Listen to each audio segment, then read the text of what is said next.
Sore itu, suasana di sekitar Masjid Agung Palembang terasa adem banget. Sambil nunggu waktu sholat, kami berempat asyik ngobrol santai di taman. Salah satu topik yang kami bahas adalah tentang aturan kebersihan lingkungan yang lagi gencar-gencarnya ditegaskan di kota Palembang.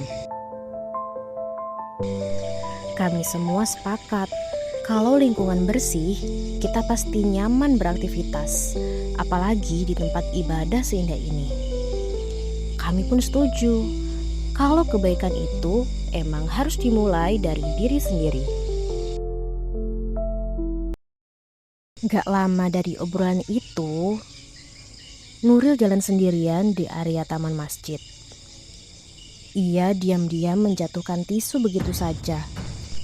Tanpa ia sadari, dari kejauhan, Alia dan Nia melihat langsung kejadian itu.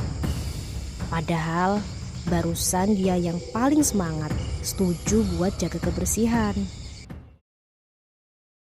Melihat hal itu, kami gak mau tinggal diam atau malah ngegosipin teman sendiri di belakang. Jadi, kami mutusin buat nyamperin Nuril yang lagi duduk sendirian.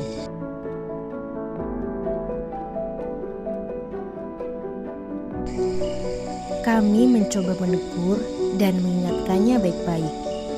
Bukan karena sok suci atau menyalahkan, tapi karena kami peduli dan ingin saling mengingatkan dalam kebaikan.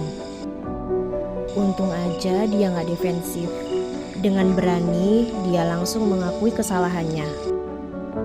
Ia merasa malu atas apa yang telah ia lakukan.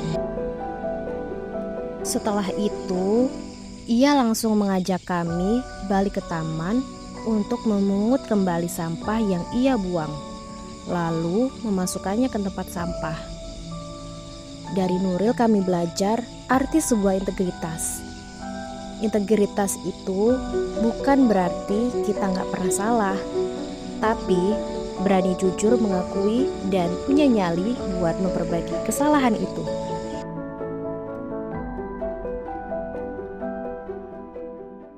Dari kejadian ini dapat kita ambil pelajaran yang sangat berharga, bahwasanya menjaga lingkungan apalagi di area masjid adalah bagian dari iman dan bentuk amal kebaikan.